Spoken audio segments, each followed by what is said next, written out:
क्या करेना संधी सौ भगवान वायना संधी सौ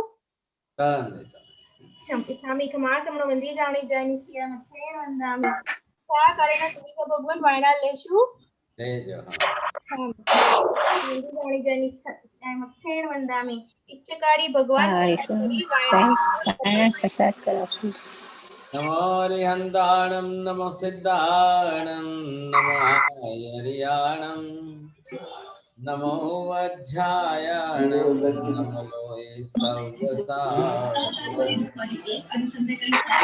पंच नमोकारो सर्वपावपणासनो मंगलानं च सव्येसिं परमं हवै मंगलम् जय जगदेव जोड़ो वीराणो जगगुरु जगानंदो जगनाहो जगबंधो जय जगप्रिया महोभयम् जय सुयाण बभो तेतयराणम् अपच्छिमो जय जय गुरुलोगाणं जय महप्पा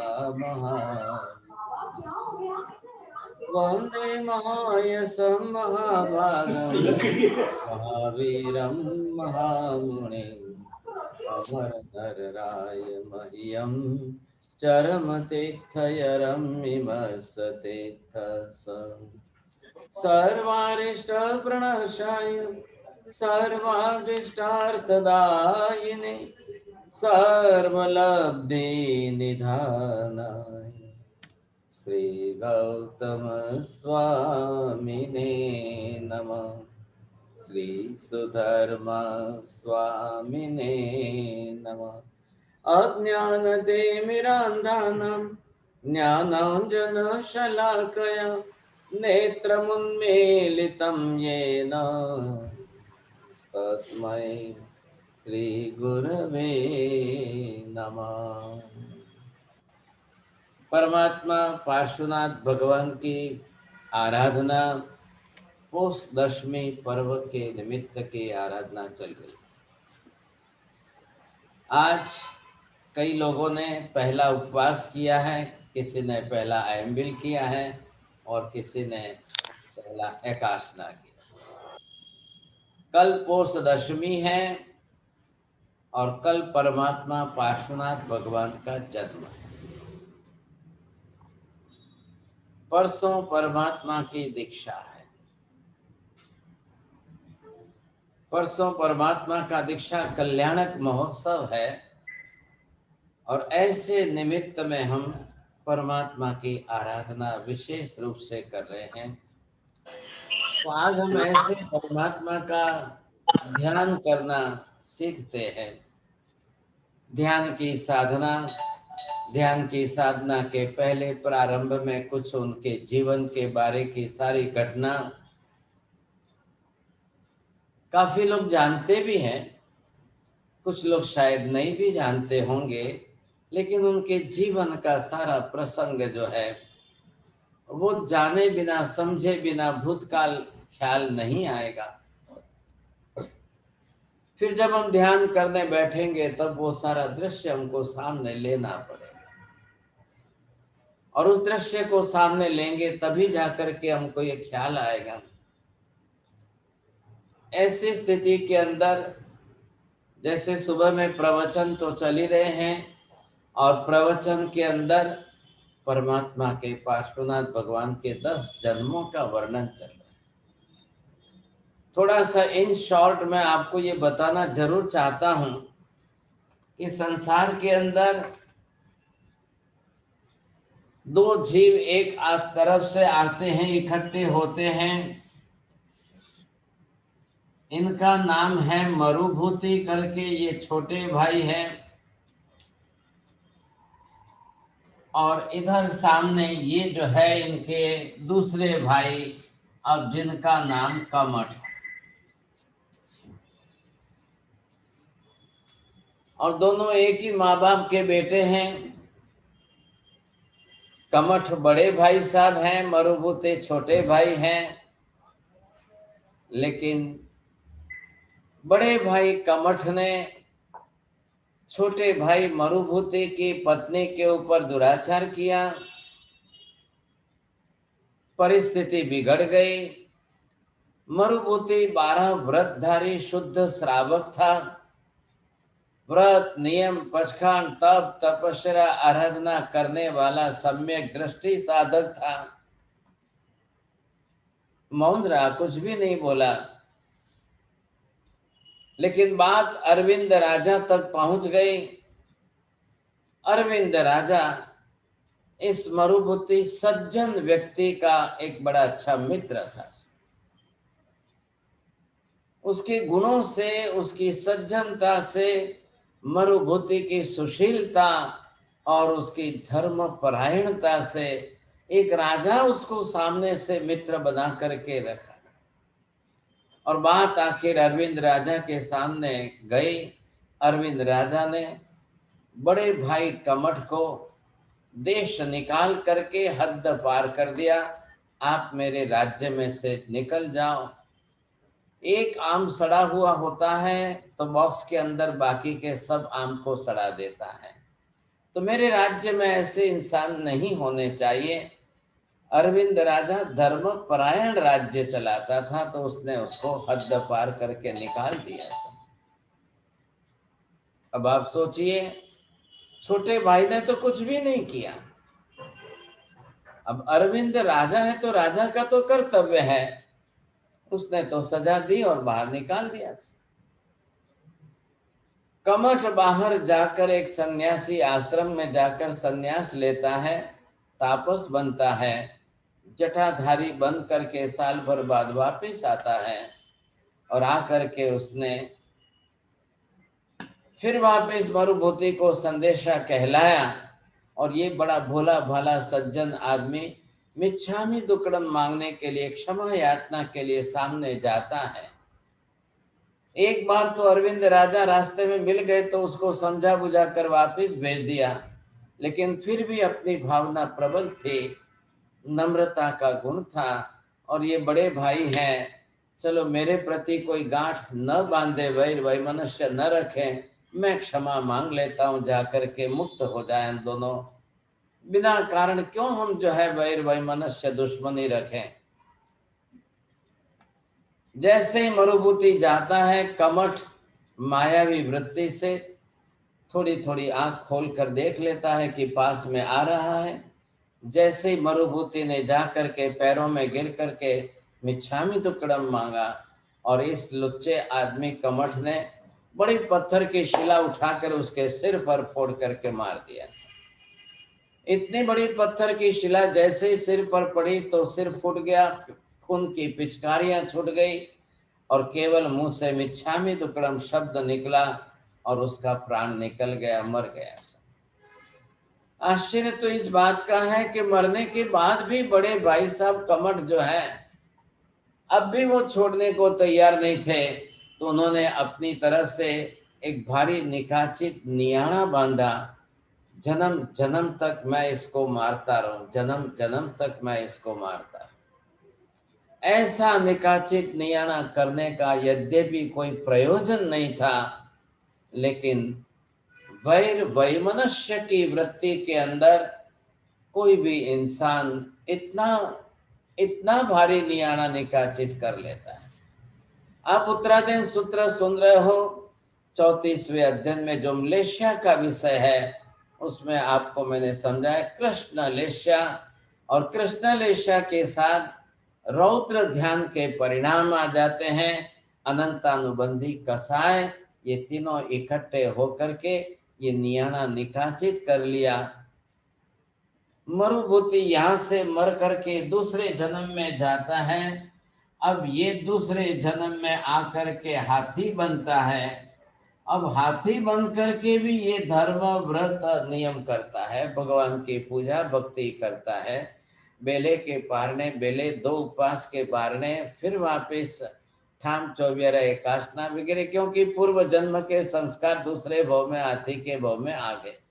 और ये कमठ दूसरे भव में जा करके मरता है और ये जाग करके यहाँ पर सांप बनता है।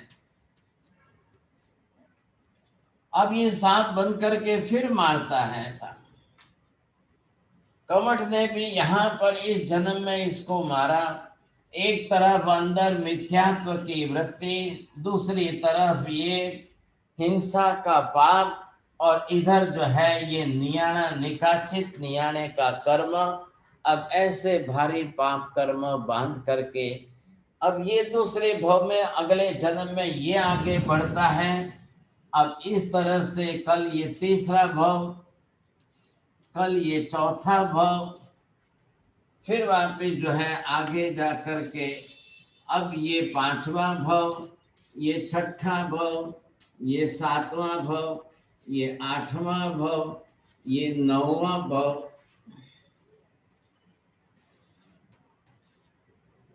अब आप देखिए यहाँ पर बांधा हुआ कर्म बरोबर साथ में आ रहा है। एक जन्म का ये कर्म ये बरोबर इसके साथ में आ रहे हैं। अब ये कर्म बरोबर साथ में चल रहे हैं। कर्म की प्रकृति है और बरोबर साथ में आ रही है। अब यहाँ आते आते जो है ये 10वें भव में आकर के ये वापस जो है यहाँ पर व्यंतर बना है, जिसको हम भूत प्रेत बोलते हैं। ये व्यंतर गति में आकर के बना है। यहाँ इसका मेघमाली नाम है। इधर देखिए इनके भी भव होते हैं। अब ये भी तीसरे भव में जा करके फिर वापस आते हैं, चौथे भव के अंदर, फिर पांचवें भव के अंदर, छठे भव के अंदर, सातवें भव के अंदर, अब ये आठवें भव में, ये 9वें भव में, और यहाँ पर ये 10वें भव में।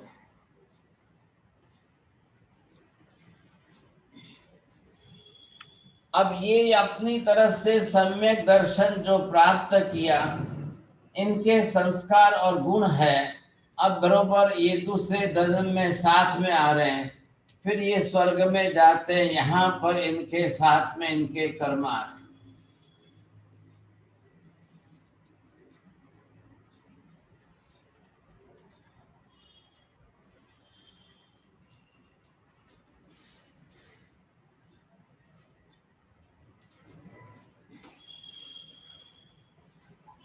संसार का जन्म मरण चक्र चल रहा है।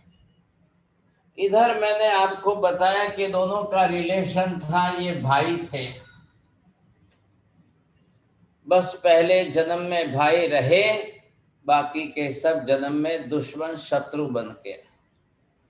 शत्रुता इनकी है। कमठ ने वैमनस्य रखा है, कमठ शत्रु बन करके आ रहा है, लेकिन मरुभूति ने अपनी तरह से समता, शांति, सहन शक्ति, समाधि भाव बढ़ाता है। न पहले जन्म में प्रतिकार किया, न दूसरे आगे के जन्मों में कहीं पर कोई प्रतिकार नहीं किया।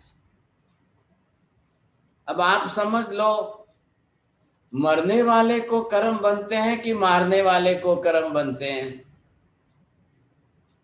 आप समझ सकते हो। अगर मरने वाला बड़ी समता शांति में मरता है तो उसकी तो कर्म निद्रा हो रही है, लेकिन मारने वाला अगर हिंसक बुद्धि से मारता है तो उसके कर्म बंद हो रहे। तो वो तो कर्म मान करके कहाँ किस जन्म में जाएगा, लेकिन ये जन्म की मरण की परंपरा तो चली एक बार। जैसे संसार का जन्म मरण का चक्र जो चला है, ये भव परंपरा इनकी भारी चलती रही। अब इस भव परंपरा को क्या करें हम, कैसे करें? कोई क्या करे। लेकिन पहले जन्म में छोटा भाई मरुभूति धर्म समझकर सम्यक दर्शन प्राप्त करके व्रत, विरति, पचखान, तप, तपस्या, गुणों की उपासना जीवन में आचरण काफी अच्छा सुधार लिया। हालांकि इनकी पत्नी जो थी बड़ी विचित्र थी, वो धर्म नहीं करती थी, वो धर्म नहीं मानती थी, लेकिन इसने अपनी प्रतिज्ञा नहीं छोड़ी और ये धर्मिष्ठ होकर के आगे बढ़ गए। अब भव तो इनके भी होंगे, जब तक कर्म क्षय नहीं होगा वहां तक तो मोक्ष में नहीं जाएंगे। लेकिन हाथी के भव में भी धर्म आराधना की। मैं इतना सब विस्तार तो आपको करूं तो 2 महीने लग जाएंगे, लेकिन यहाँ तो मुझे थोड़े में बताना है, फिर ध्यान की प्रक्रिया सिखाना। अब इसके बाद ये यहाँ से तीसरे, चौथे, पांचवें, छठे, सातवें, आठवें भव में आते हैं। अब यहाँ आकर के इन्होंने जो है विश्व स्थान की आराधना की और इन्होंने तीर्थंकर नाम कर्म बांध लिया। पहले जन्म में सम्यक दर्शन पाया है, फिर तो आगे तीसरे जन्म, चौथे जन्म में, बाद में 5वें जन्म में भी दीक्षा ले रहे, 7वें में दीक्षा ले, 8वें में दीक्षा ले रहे। अब ये अपनी तरफ से दीक्षा लेकर के विश्व स्थान की आराधना करते हैं, तीर्थंकर नाम कर्म।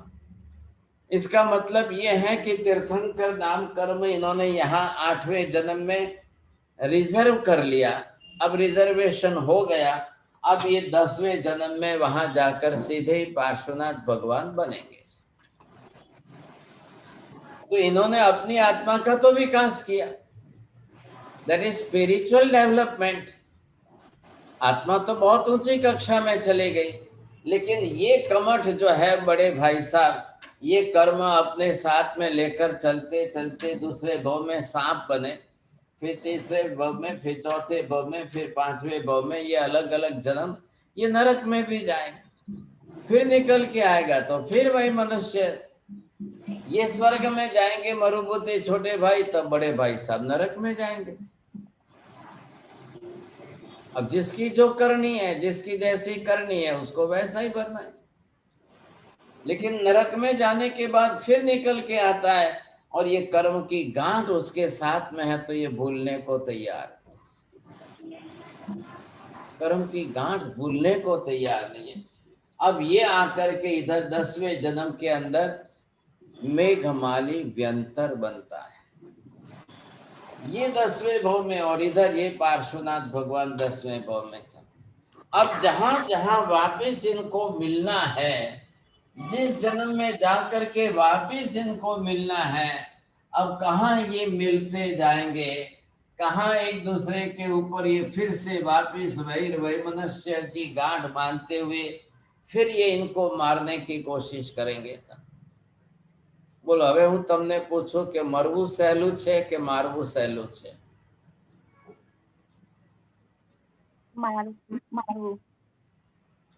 मरવું સહેલું છે કે મારવું સહેલું છે? मरना आसान है कि मारना आसान है? मारना ज्यादा अच्छा है कि मरना ज्यादा अच्छा है? मारना। मौन से सारो। चलो अब आप ये समझिए कि इन दोनों की ये वही मनुष्य की परंपरा चले। थोड़ा सा इधर ब्लैक बोर्ड पर देखिए, ये एक पक्षी चल रहा है, अगर दोनों पक्ष में वही मनुष्य होता तो क्या होता? आप सोचो, दोनों पक्ष में होता तो क्या होता? संसार में तो बहुत लोग हैं।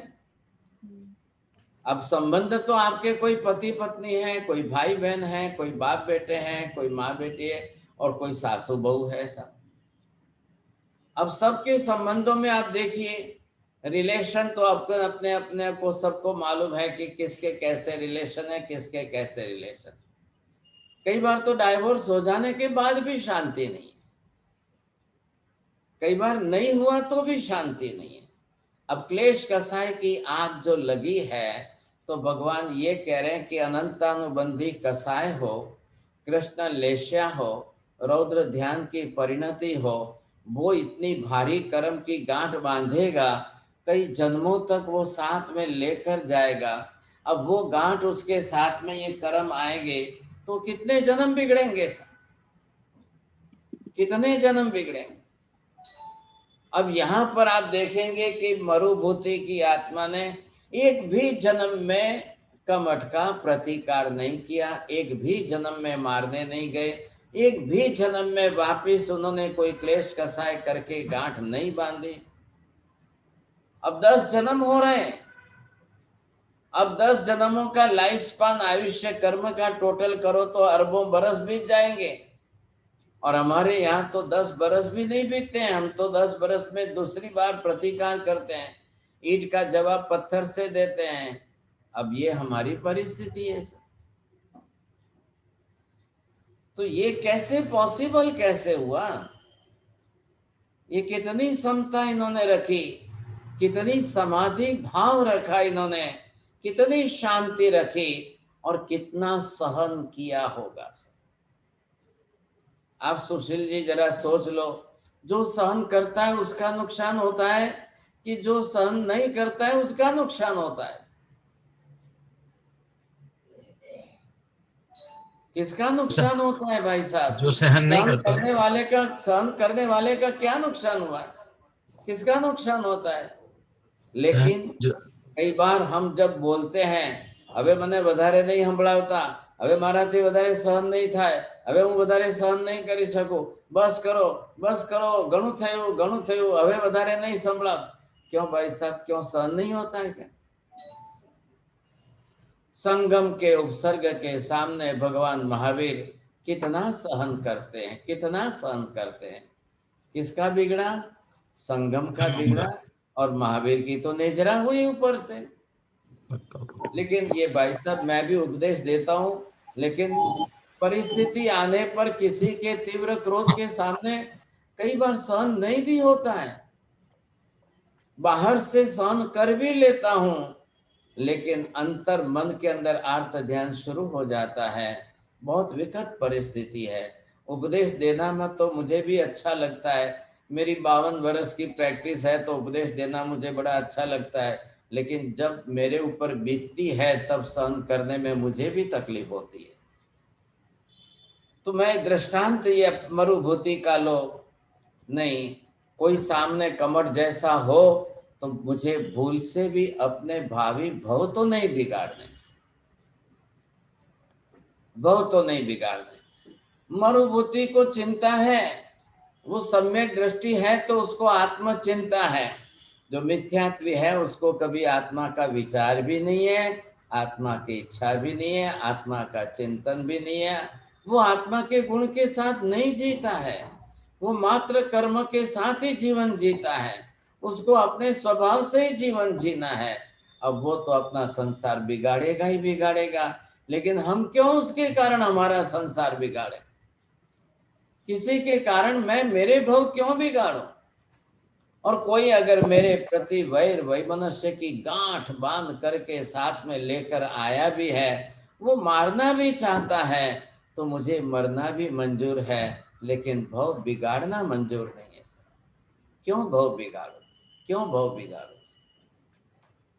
ये अगर हम एक बार सोच लें, आप निर्णय कर लो, मन में मानसिक निश्चय कर लो, अपनी आत्मा का भविष्य देखो, वर्तमान में भविष्य का विचार करते हुए मुझे भविष्य बिगाड़ना नहीं है, सुधारना है. न मुझे कर्म बांधना है, न वैर जहर की गांठ बांधनी है, न भावी जन्मों में फिर इनके साथ मुझे इस द्वेष को बदलना, कुछ भी नहीं करना. मैं बचकर चलना चाहता. आप अपने संकल्प से ही अपना भविष्य बदल सकोगे, आप ध्यान रखिए. लेकिन ये भी होने वाला है, आपकी समता को कोई कमजोरी समझेगा, आपकी नम्रता को कोई कमजोरी समझेगा. आपकी नम्रता और ज्यादा होगी तो दूसरा और आपके सिर पर चढ़ेगा. साहब, ये होने ही वाला है. चाहे आपसे छोटा हो, चाहे आपसे जो भी हो, लेकिन वो आपकी कमजोरी का और फायदा उठाएगा. लेकिन हमें आत्मलक्षी बनना है, किसी की तरह से कर्मलक्षी नहीं बनना है. कोई कर्म बांधे तो हमें कर्म नहीं बांधना है. वो कैसे भी कर्म बांधे तो मुझे भविष्य के भावी भव और नहीं बिगाड़ना है. अब मैं आपको ये कहता हूँ, ये दोनों भाई साहब परस्पर एक दूसरे पर वैमनस्य की वृत्ति में तुले होते, ये इसको मारने को, फिर ये इसको मारने को, तो 1000 भव में भी इनका अंत नहीं आता, 1000 जन्मों में भी इसका अंत नहीं आता. अच्छा क्या है, एक पक्षी है, एक तरफ से कमट द्वेष दुश्मनी रख रहा है, लेकिन मरुभूति अपनी तरफ से शांति समता समाधि रखता है. इसका परिणाम है कि छोटे भाई साहब मरुभूति 10वें जन्म में पार्श्वनाथ भगवान बनकर मोक्ष में चले गए. नहीं तो नहीं जाते। ये भी कमर की तरह से मारने में तुल जाते, ये भी गांठ बांध लेते, ये भी सोचते मैं भी नहीं छोड़ूंगा, मैं भी नहीं छोड़ूंगा, ये एक मारेंगे तो मैं दो मारूंगा, ये दो मारेंगे तो मैं चार मारूंगा, ये ईंट मारेंगे तो मैं पत्थर दूंगा, ये गोली मारेंगे तो मैं गोला मारूं। तो भाई साहब 1000 जन्म तक इनका वही मनुष्य चलता, जो संसार में हम आए दिन रोज देख रहे हैं, सबका देख रहे हैं। वो बोलता है मैं कोई इससे कम थोड़ी हूं, वह कोई बोलता है मैं इससे कम थोड़ी हूं, वो और ज्यादा क्लेश का साइड है। बहुत बड़ी मुश्किल बात है। बड़ा बस संसार इसी का नाम। सम्यक दृष्टि जीव का लक्षण है। भव भीरु है, संसार भीरु है, कर्म भीरु है, पाप भीरु है। भीरु मतलब डरने वाला। वो कर्म से डरता है वो सम्यक दृष्टि है, पाप से डरता है वो सम्यक दृष्टि है, भव से डरता है वो सम्यक दृष्टि है। ये सम्यक दृष्टि के सिम्टम्स है, लक्षण है। और जिसको कर्म की कोई चिंता नहीं, कोई भविष्य की चिंता नहीं, कोई भावी की कोई चिंता नहीं, चलो અત્યારે मारे ने मारी नाखों ने, देखा जाएगा कल क्या होगा, देख लेंगे, चलो। उसके पास लंबी दृष्टि नहीं है, उसके पास दीर्घ दृष्टि नहीं है। जो स्वभाव से जीवन जीता है, जो मात्र कसाय में जीवन जीता है, उसको बुद्धि का उपयोग नहीं करना है, उसको अपनी ज्ञान शक्ति का उपयोग नहीं करना है, वो ज्ञान दशा विकसित करना ही नहीं चाहता है, वो कृष्ण लेशा में से बाहर निकलना नहीं चाहता।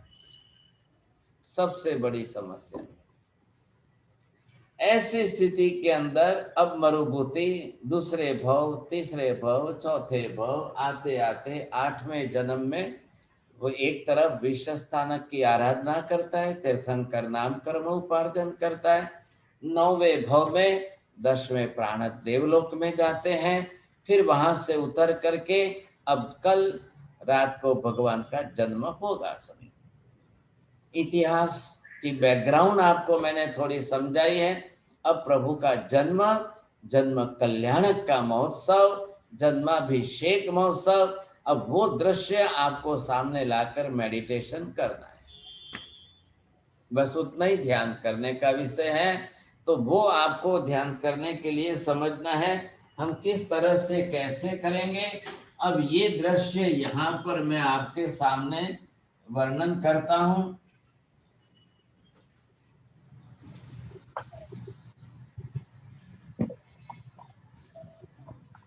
जन्म कल्याणक नो मेरु पर्वत पर अभिषेक नो फोटो देखाड़ो।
हाँ, थोड़ा तो ख्याल आ गया आपको। ये मैंने चौदराज लोक का नक्शा बनाया है और यहाँ पर 10वां प्राणत नाम का देवलोक है, जिसको हेवन, स्वर्ग कहते हैं। तो ये जो है ये देवलोक है।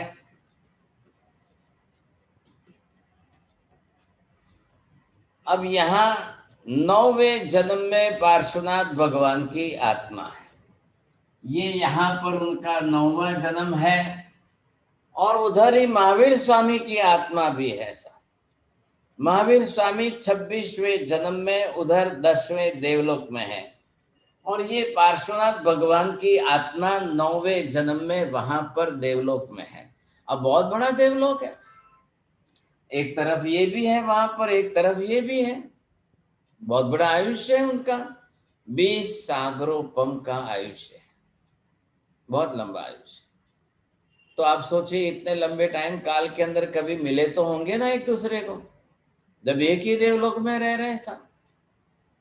आप अगर वहां पर वॉशिंगटन में है तो मिलते होंगे, कोई वहां पर यूएस में जहां पर है तो एक दूसरे को कभी ना कभी मिलते होंगे। तो ये भी अपनी तरफ से है। अब इनके दो के बीच में 250 बरस का गैप है, तो पार्श्वनाथ भगवान जो है वो पहले आएंगे और उनके मोक्ष में जाने के 250 बरस के बाद महावीर स्वामी का जन्म होने वाला। अब आपको ख्याल आ जाएगा अच्छी तरह से। तो ये जो है पार्श्वनाथ भगवान की आत्मा, अब इनको भी वहां से अपना आयुष्य जैसे पूर्ण होता है तो उनको उतरना ही है सब। अवतरण तो होगा स्वर्ग में, क्योंकि स्वर्ग में कोई भगवान नहीं होता ऐसा। आपको भगवान जिस किसी को भी होना है यहाँ मनुष्य लोक में होंगे। ये मनुष्य क्षेत्र है, जम्बू द्वीप है, और ये जम्बू द्वीप के अंदर ये बीच के मेरू पर्वत है यहाँ पर, और यहाँ पर जो है ये भरत क्षेत्र है हमारा, और यहाँ भगवान का जन्म होने वाला है। तो परमात्मा का ये दृश्य है। आपको मेडिटेशन में ये सामने देखना है, इसलिए पहले समझ करके लीजिए कि यहाँ से पार्श्वनाथ भगवान की आत्मा का अवतरण होगा। जब ये यहाँ से उतर करके यहाँ पर आएंगे, तब यहाँ बनारस के अंदर अश्वसेन राजा का राज दरबार है, राज्य चल रहा है। अश्वसेन राजा की महारानी वामा देवी है। वामा देवी माता की कुक्षी में प्रभु पधारेंगे, वो तो च्यवन होगा, और 100 और 9.5 महीने माता के गर्भ में उनके शरीर का विकास होगा। तब कल जाकर के पोष दशमी की रात्रि को भगवान का जन्म होगा। अब बस ये दृश्य आपको देखना है। यहाँ से आप शुरुआत करेंगे साहब, पूरा 14 राजलोक देखेंगे। आपकी आंखों के सामने 10वां देवलोक आएगा, वहां पर पार्श्वनाथ की आत्मा, महावीर की आत्मा। अब वहां उनका आयुष्य पूर्ण समाप्त होता है, उनका च्यवन होगा। इधर मृत्यु लोक में मनुष्य क्षेत्र के अंदर यहाँ पर जो है ये जम्बू द्वीप है, दक्षिण भरत है। भरत क्षेत्र मैंने मौन एकादशी को भी समझाया है तो ख्याल आएगा थोड़ा। तो भरत क्षेत्र के अंदर बनारस कभी आप गए होंगे, देखा होगा, वाराणसी नगरी दूसरा नाम है उसका। तो वहां पर अश्वसेन राजा का राज दरबार था। अब इस बात को आज तो कितने 2900 बरस बीत गए। उस समय उनकी महारानी वामा देवी थी।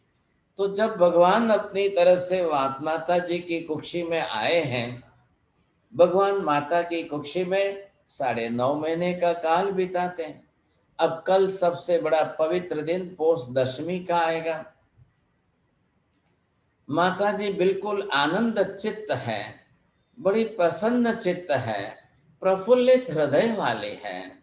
अब राज रानी महारानी है, कोई रत्ती भर दुख तो है नहीं, कोई तकलीफ नहीं, कोई पीड़ा नहीं, कोई बाधा नहीं, कोई मानसिक टेंशन नहीं, कोई स्ट्रेस नहीं, बड़ा आनंद ही आनंद है। क्यों आनंद है साहब? च्यवन के समय जब स्वप्न लक्षण पाठकों ने ये प्रकट कर दिए बात कि आप तो तीर्थंकर की माता, क्योंकि 14 स्वप्न आए थे और उन 14 स्वप्नों से ये निश्चित हो गया थे आप तो बहुत बड़े महान तीर्थंकर को जन्म देने वाले। तो ये सुना तो है, समझा तो है, तो आनंद कितना है साहब, और बिल्कुल ही कोई तकलीफ नहीं। और मध्य रात्रि के अंदर आप ये समझिए प्रभात काल के समय में, या मध्य रात्रि मतलब 12 बजे के बाद का समय जो आता है, अब भगवान का जब जन्म होने का प्रसंग आएगा, तो ये आपको यहाँ पर जो है दृश्य है ये च्यवन का। अब भगवान माता के गर्भ में आए हैं और माता जी वामा देवी जो है यहाँ पलंग पर सोई हुई है, और ये देखिए आप 14 स्वप्न आ रहे हैं। एक एक स्वप्न आते आते माता जी को जो है बड़ी प्रसन्नता होती है, क्योंकि जिंदगी में कभी नहीं देखे इतने प्रबल स्वप्न जब माता जी को देखने के लिए मिल रहे हैं, बड़ा आनंद होता है, स्वाभाविक है। और ये दृश्य है, कभी हम भी ऐसे भाव रखें, जब भी स्त्री जन्म मिले तो कम से कम भगवान को जन्म देने का मौका तो मिले सा। अब देखिए, स्त्री जन्म या पुरुष जन्म, ये तो कर्म के अधीन शरीर है, ये तो हर जन्म में मिलता ही मिलता है सबको। कभी कोई स्त्री बनेंगे, कभी कोई पुरुष शरीरधारी बनेंगे, ये तो होना ही है।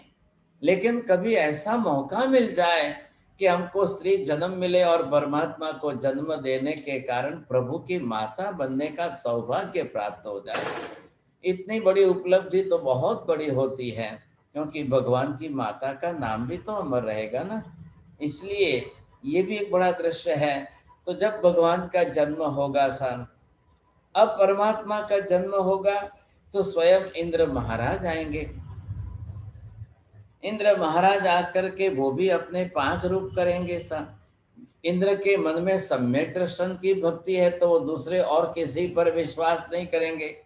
क्या मालूम कल कोई भगवान को संभाले कि न संभाले, क्या मालूम कोई कौन मन में कैसी नीयत रख करके आए और भगवान को कोई थोड़ी सी तकलीफ पहुंचा दे, तो क्योंकि भगवान तो आज के जन्मे हुए हैं। और इंद्र महाराज माता जी को अवस्वापिनी निद्रा देंगे, माता जी को वंदन करेंगे, माता जी की आज्ञा लेंगे और प्रभु जी को मेरु पर्वत पर ले जाकर के भगवान का अभिषेक करना है।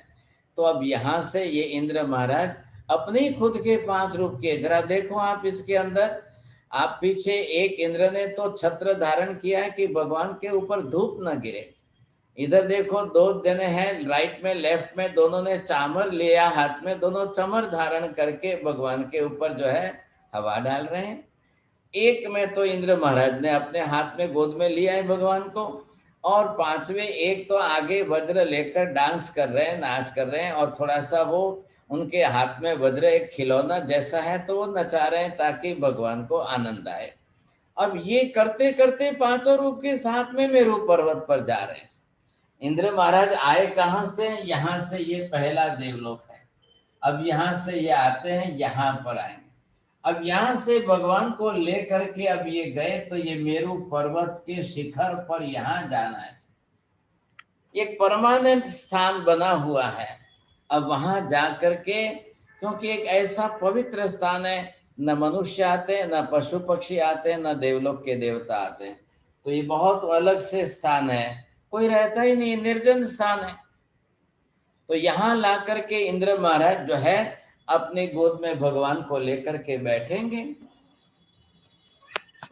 और पहले ही अपने एक जो है सेवक है, उसको हरिणेक मेसी नाम है, उसको बोल दिया, भैया आप अनाउंसमेंट कर दो पूरे देवलोक के अंदर, जिनको आना है वो अभिषेक के ऊपर आ सकते हैं। तो पूरे देवलोक में वहां अनाउंसमेंट करते हैं, सुघोष आदे घंट नादे घोषणा सुर में करे, सभी देवी देवता आवजो जिन जन्म महोत्सव।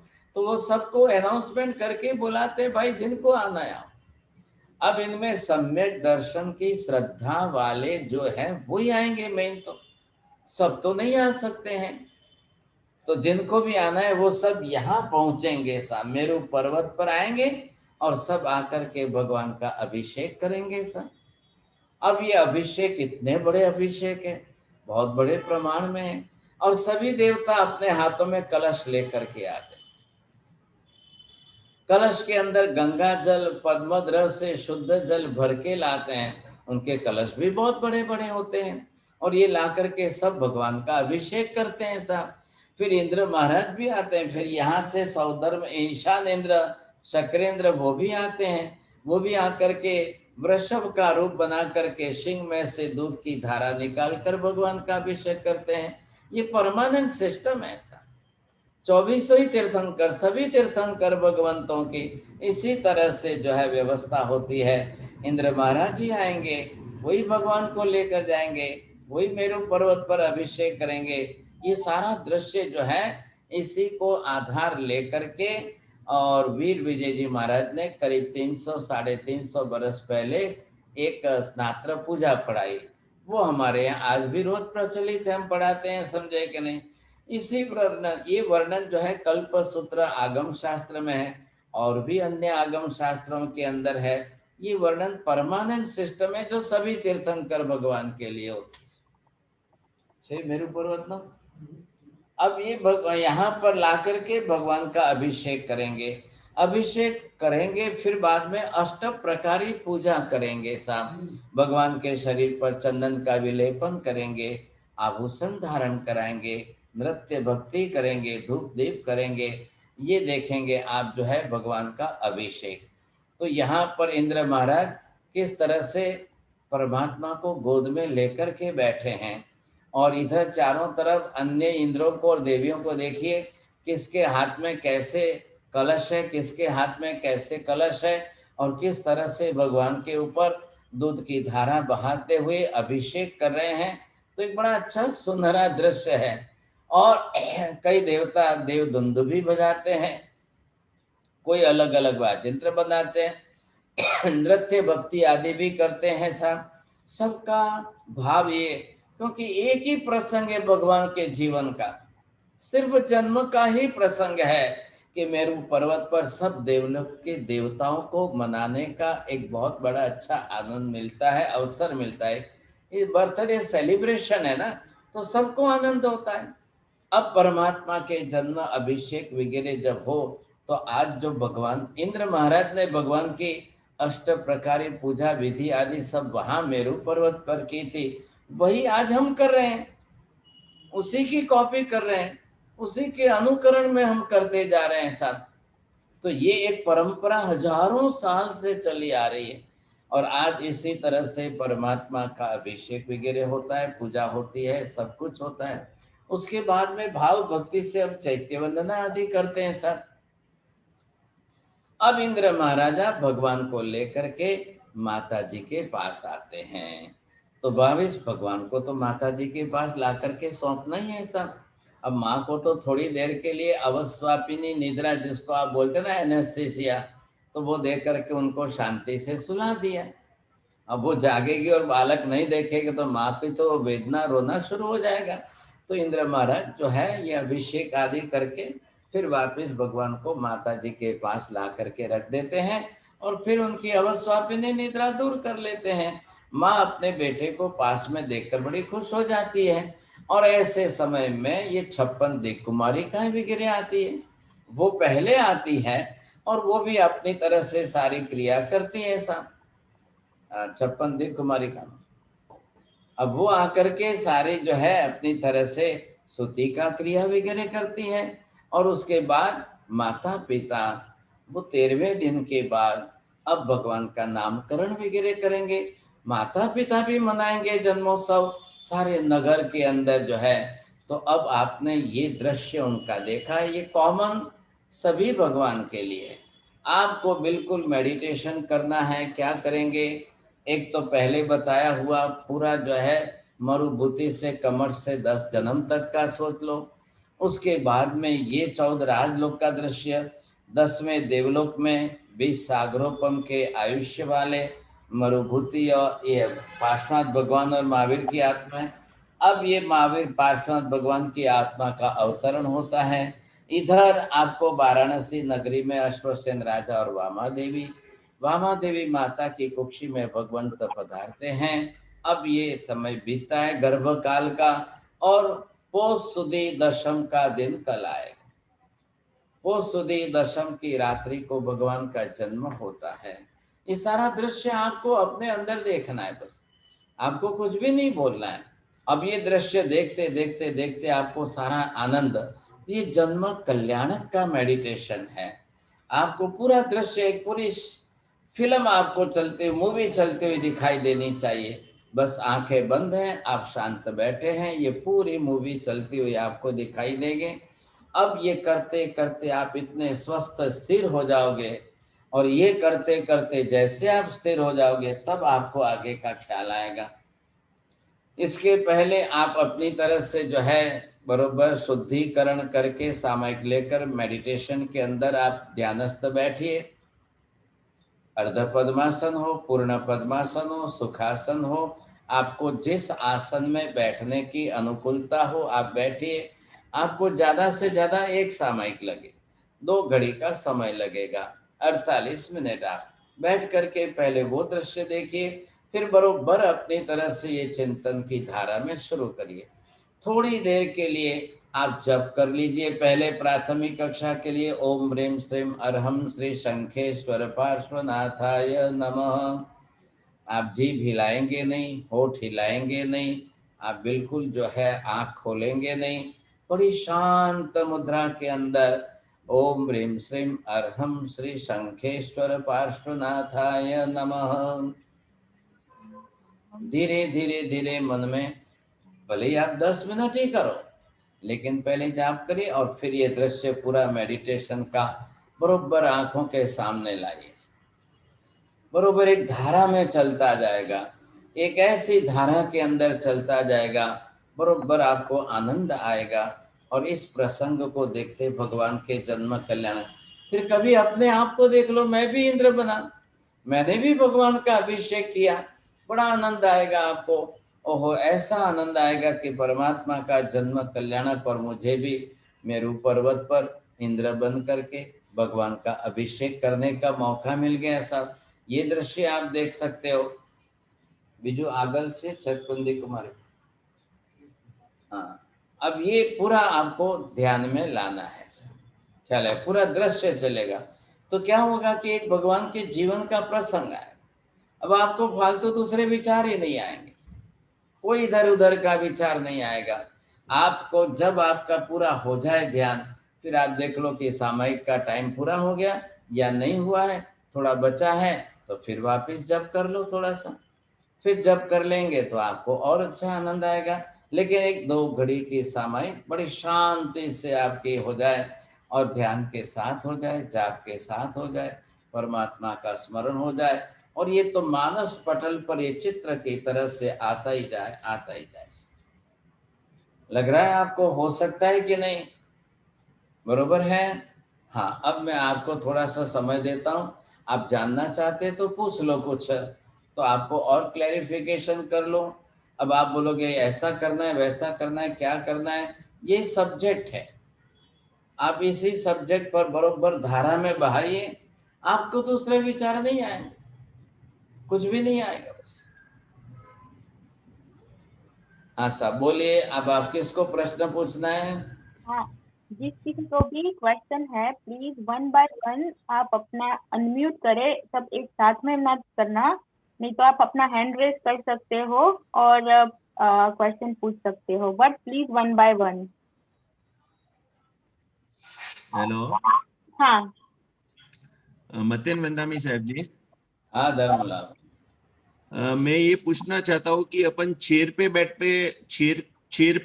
बैठ के अपन ध्यान कर सकते हैं कि नहीं कर सकते?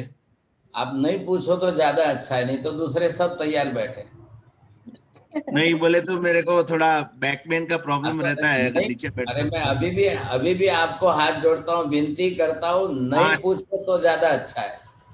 ठीक है अपने साहब जी। पर्सनल के लिए 2 बार रिपीट करोगे, 3 बार करोगे, सबके लिए क्यों करते हो? अपनी ठीक है कमजोरी को, अपनी कमजोरी को दूसरों के लिए सामने मत रखो। ठीक है जिसको सर। जिसको जिस तरह से जो करना है। अब शरीर का विस्मरण है, आत्मा का स्मरण। अब शरीर को भूलना ही है। आप ये मत सोचिए, समझेगा नहीं કોઈ પણ પૂછવામાં જરાક પોતાની નબળાઈને બધાની સામે नहीं રજૂ करता। जिसको जिस तरह से जैसे करना है करो, ध्यान करना आपका विषय है, बस सब्जेक्ट के बारे में पूछो ना कम से कम। મથેણ મંદામી મહારાજ સાહેબ, તો આજે 3 દિવસમાં કઈ કઈ નવકાર વાળી ગણવાની એ કહેશો? હા, એ જે છે ને એલ્સાબેન ને કો તમને બધાને મોકલાવી દીધું છે, તો લિસ્ટમાં મેં મંત્ર લખ્યો છે, શોર્ટમાં શોર્ટ નાનું મંત્ર છે, ઓમ રીમ શ્રી શંખેશ્વર પાર્શ્વનાથાય નમઃ।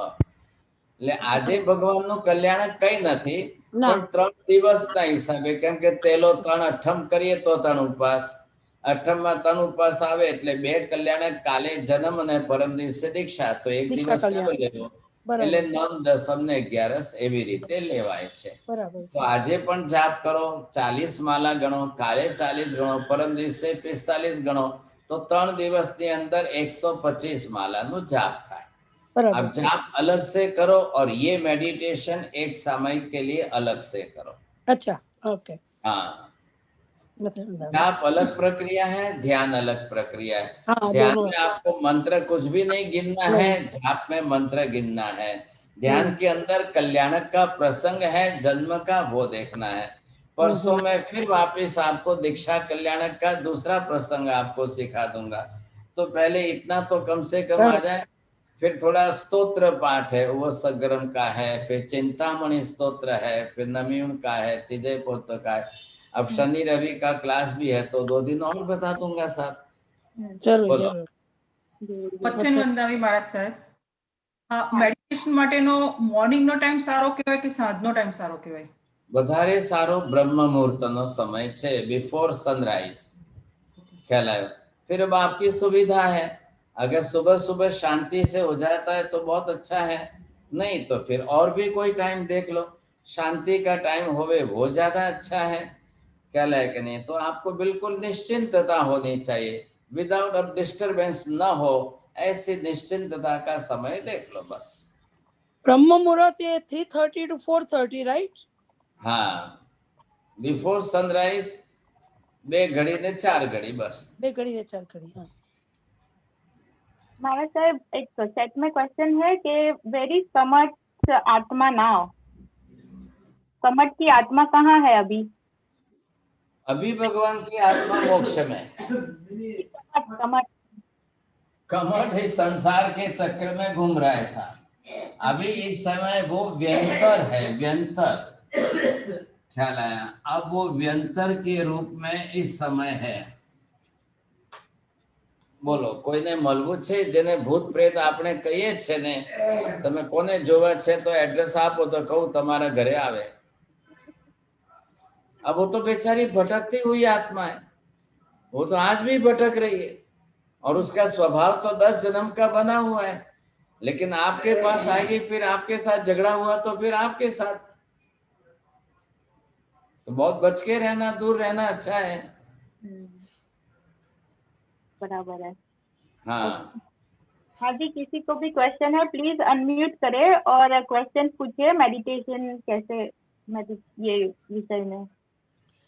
મથેણ વંદામી મહારાજ સાહેબ, તો સમ્યક દ્રષ્ટિ કરવી હોય અને તો એના સ્ટેપ્સ છે કઈ? એ સંકલ્પ કરી અને પછી આપણે આગળ કરવું પડે, રાઈટ? એના સ્ટેપ્સ છે કઈ? કઈ રીતે કરી શકાય? सम्यक दर्शन प्राप्त करने की प्रोसेस बहुत बड़ी है, अब वो सिखानी पड़ेगी, और वो जो है ग्रंथि भेद की प्रक्रिया है, तो वो मैं अलग से सिखाऊंगा, तब की बात है। अभी आप श्रद्धा, just to develop your real faith on that, ख्याल है? भगवान के प्रति आप श्रद्धा बनाओ, और इस समय पहले ये कर लो। सम्यक दर्शन के लिए हम अलग से सीखेंगे, तब की बात। ओके સાહેબજી, એક હજી ક્વેશ્ચન પૂછું? આપણે 12 સાથિયા શેના માટે કરીએ? અરિહંત પરમાત્માના 12 ગુણો છે, 4 અતિશય ને અષ્ટ પ્રાતિહાર્ય, 4 + 8 = 12। એટલે દરેક વખતે મંદિરમાં અરિહંત પરમાત્માની આરાધના આવે ત્યારે 12 સાથિયા, 12 લોગસનો કૌશક, प्रदक्षिणा देता, 12 खमासना, ये पद्धति है, विधि है। तो इसके अंदर हेतु यही है। बराबर। ओके महाराज साहब, मारो एक પોતાનો क्वेश्चन છે કે જ્યારે जब भी हम ये ध्यान साधना करते हैं तो first you have to visualise ये आत्मा है जो आई नीचे अभी इंद्र 5 रूप लिए और नाउ ही इज वो मेरू पर्वत पर गए हैं।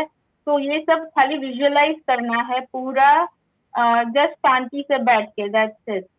बस आज जैसे एक आप मूवी देखते हो कि नहीं, टीवी देखते हो तो टीवी पर एक कोई फिल्म देखते हो तो आंख खोल के देखते हो। अब ये तो टीवी पर नहीं आएगी, तो ये आपको आंख बंद करके पूरा एक विजुअलाइज करना है।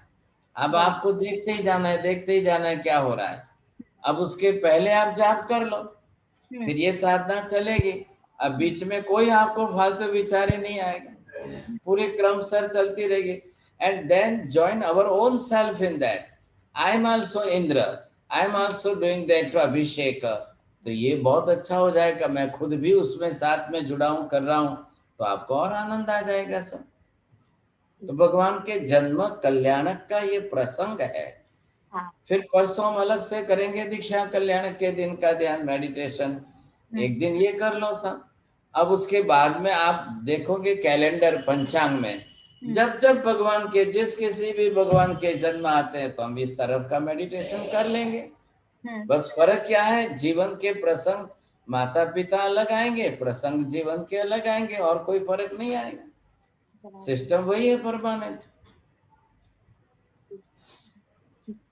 બોલો સાહેબ, મારા સાહેબ આપણે વ્યંતર થયા છે કમટભાઈ, કમટ જે છે એને 10 ભાવ સુધી એને જે ઝઘડો હતો તે પાર્શ્વનાથ સાથે જ હતો. હાજી, તો એ જે 10 પાર્શ્વનાથ તો મોક્ષ થઈ ગયો, હવે કોઈ સાથે ઝઘડો છે નહીં, તો હવે એનો છુટકારો થશે કે નહીં થશે, કે એટલા પાપ બંધાઈ ગયા છે કે એને ભોગવવા જ પડશે? હા, હવે જે બાંધેલા કરમ એને ભોગવવાના રહ્યા. હવે એ પણ જ્યારે ભોગવશે, હવે એના કેટલા ભવ થશે, સંસારના ચક્રમાં ફરશે ને. હવે પહેલા તો સમ્યક દર્શન પામ્યા વગર તો છૂટકો નથી, ત્યાં સુધી તો ભવો વધતા જ રહેશે. તો હવે એ એમાંથી એને છૂટવું છે. હવે એ ક્યારે સમજશે, ક્યારે એના સંસારનું શું થશે? હવે એને કર્મ એટલા ભારે બાંધ્યા છે, એટલે એનો સ્વભાવ એવો છે, ખ્યાલ આવ્યો કે નહીં? એટલે ના પાડું છું કે કોઈ પણ એમને બોલાવશો નહીં ને કોઈ મળવાની ઈચ્છા કરતા નહીં ભાઈ. એ અત્યારે ભૂત પ્રેતની વ્યંતર જાતમાં ભટકી રહ્યો છે. કારણ શું છે કાકા? હવે તમને વધારે ડિટેલ સમજાવું કે અત્યારે વ્યંતર જાતમાં છે, હવે એનું 1,00,000 વર્ષનું આયુષ્ય છે, બરોબર છે? અને અહીંયા જે છે પાર્શ્વનાથ ભગવાનનો જન્મ લઈને આ બધું જે બની ગયું, એને વાત કેટલી થઈ? હજી 2900 વર્ષ જ થયા છે. 2546મું વર્ષ આજે ચાલે છે. અને બેની વચ્ચે મહાવીર સ્વામી ને પાર્શ્વનાથ ની વચ્ચેનું 250 વર્ષ જોડી દો તો 2546 ને 250 કેટલા થયા? લગભગ 2600 વર્ષ. કાકા 2600 નહીં, 250 જોડવાના. 2546 પ્લસ 250. બરાબર 2700 ની આસપાસ થાય. હા, અને પ્લસ મહાવીર પાર્શ્વનાથ ભગવાન નું 100 વર્ષનું આયુષ્ય, બરાબર. એટલે 2900 વર્ષનો ગાળો. હજી એને 1,00,000 વર્ષ કાઢવાના છે. એનું 99 તો પતી ગયું ને કાકા? 99 પતિ નથી ગયો, એના મનમાં તો પાર્શ્વનાથ મોક્ષે ગયા ને. એને પાર્શ્વનાથ સાથે ઝઘડો હતો. હા, તો હવે શું કરે? એના મનમાં એનો સ્વભાવ થોડી બદલાઈ ગયો છે. એનો સ્વભાવ છે, એનો અનંતાનુબંધી કસાય છે, એની કૃષ્ણ લેસ્યા છે, મારવાની વૃત્તિ છે, એ ક્યાં બદલાઈ ગયું છે કાકા? એટલે એમાં અત્યારે 1,00,000 વર્ષનું એનું આયુષ્ય છે, એ તો ભટકતો રહેવાનો. એટલે હવે એવો સ્વભાવ હશે તો બીજા 10 ની હાથે ઝઘડો કરશે. એનું શું કરશું આપણે? એને કોઈ એનું ભાન નથી. એને એ આત્મા કઈ માનતો નથી, સમ્યક દર્શન નથી, શ્રદ્ધા નથી, ધર્મ વરમ કશું કઈ કરતા કઈ નહીં, એટલે ભટક્યા કરશે. अब जब परिभ्रमण करता रहेगा, भटकता रहेगा, अब कब उसका कोई कल्याण होगा? कभी उसको क्या इसकी समझ आएगी? कब इसको कोई भगवान का उपदेश मिलेगा? कभी इसकी बुद्धि बदलेगी? शायद कभी ये भी सोचेगा, तब जा करके सब मिथ्यात्व की ग्रंथि का भेद करे. अब जब करेगा तब की बात है साहब. તમે કાકા કઈ ઉપકાર કરતા હો તો તમારું એડ્રેસ આપો. ઉપકાર નથી સાહેબ. એટલે મને એમ હતું કે 2 જણ વચ્ચે ઝઘડો છે, એકનું પતી ગયું તો બીજાનું બી ખતમ થાય, એમ ક્યાં સુધી ખેંચી રાખશે એમ. પણ એને પાપ જ્યાં સુધી 84 લાખ વર્ષના બીજા 84 લાખ થશે. તો આ તો થાય 84 लाख ની હાથે કોઈ સંબંધ નથી કાકા. स्वभाव कहाँ बदल? एक व्यक्ति के साथ का झगड़ा बदल जाता है. अब उसका अनंतानुबंधी कसाय है, उसका क्या करना? कृष्ण निर्जरा का कोई स्कोप नहीं, निर्जरा का कोई स्कोप ही नहीं है. हाँ, कृष्ण लेस्या उसकी बनी हुई है, रौद्र ध्यान के परिणाम है, और वहां पर अलकी जात में जन्म है. अब ऐसी स्थिति में उसकी जो स्वभाव की धारा है, उसका क्या करना? बहुत बड़ा मुश्किल काम है साहब. એટલે બને એટલું બચીને રહેવું. આપણે તો પાર્શ્વનાથની આરાધના કરવાની છે. આવા લોકોથી તો બહુ દૂર રહેવાનું છે. અને એકલો કમઠ જ એવું વ્યંતરા મેઘમાલી એકલો જ છે એવું નહીં, હજારો લાખો છે આજે. कैसे बचेंगे हम? हमारे भी जीवन में ऐसे मिल जाते हैं, बस कमठ नाम नहीं है, दूसरे नाम है, बस फर्क तो इतना ही है ना. अब हमको तो किसी के स्वभाव को देखना है, अब उसकी क्लेश कसाय की परिणति के सामने देखना है.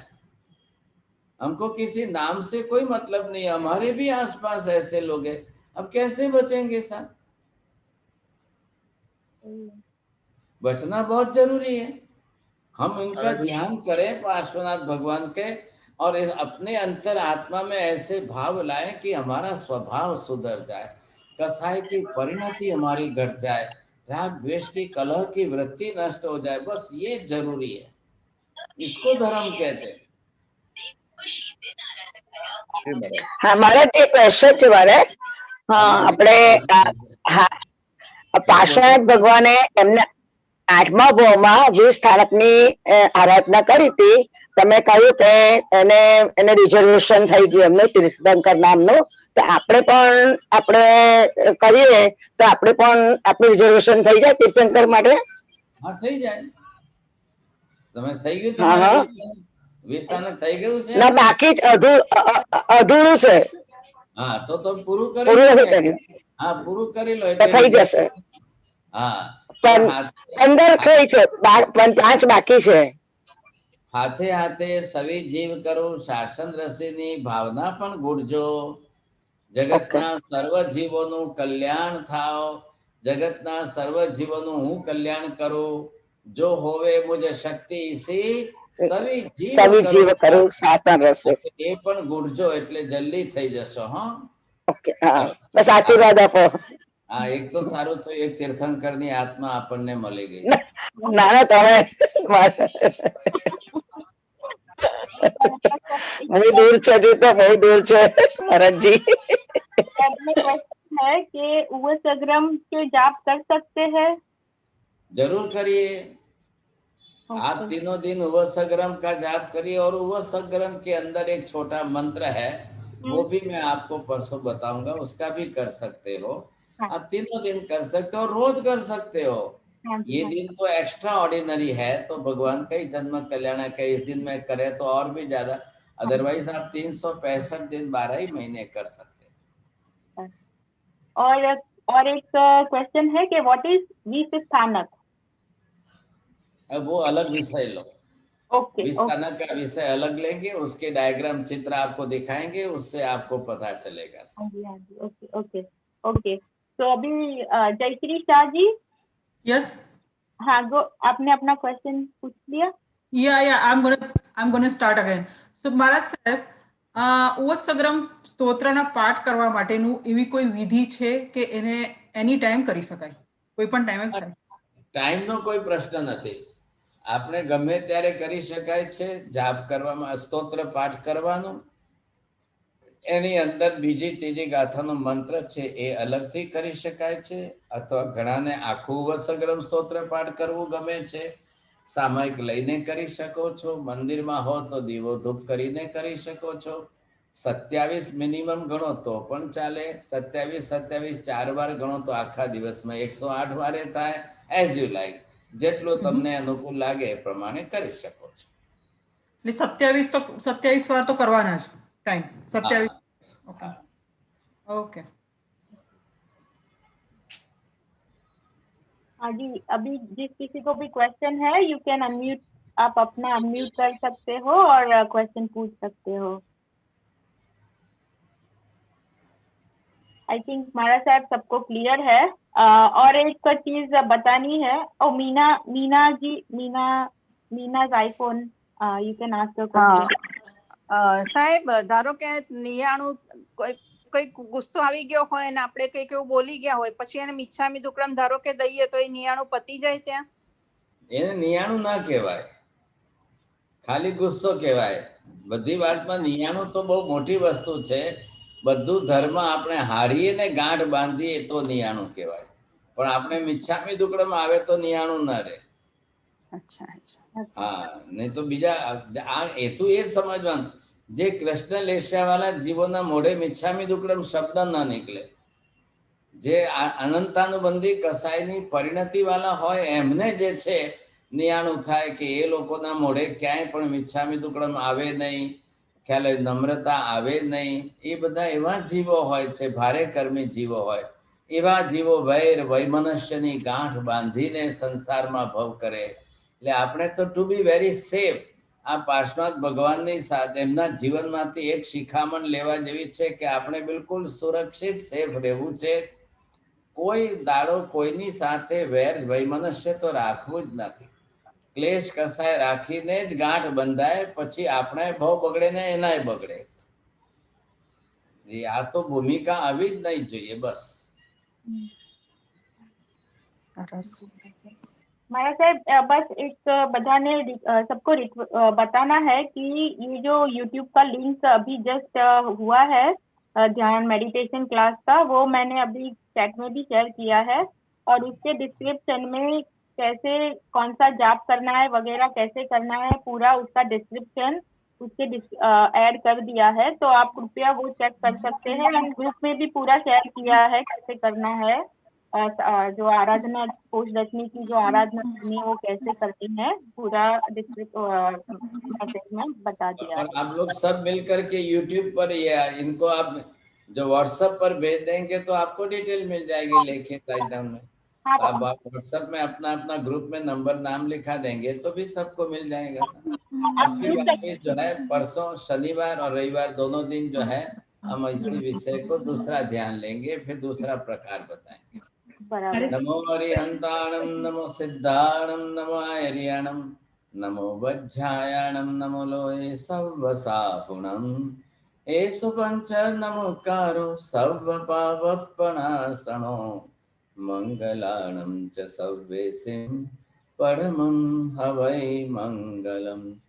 मंगलम भगवान वीरो मंगलम गौतम प्रभो मंगलम स्थूलिभद्राद्या जैन धर्मोस्तु मंगलम।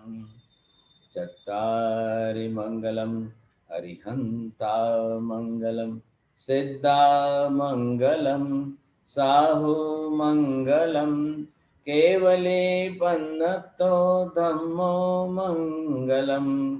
चत्तारि लोकोत्तमा अरिहंता लोकोत्तमा सिद्धा लोकोत्तमा साहु लोकोत्तमा केवली पन्नतो धम्मो लोकोत्तमो। चत्तारि शरणं पवज्जामि अरिहन्ते शरणं पवज्जामि सिद्धे शरणं पवज्जामि साहु शरणं पवज्जामि केवली पन्नतं धम्मं शरणं पवज्जामि। सर्वमंगलमांगल्यं सर्वकल्याणकारणं प्रधानं सर्वधर्माणां जैनं जयति शासनम्। मत्थेड़ वंदना खूब खूब वंदना। त्रिकाल वंदन साहब। त्रिकाल वंदना।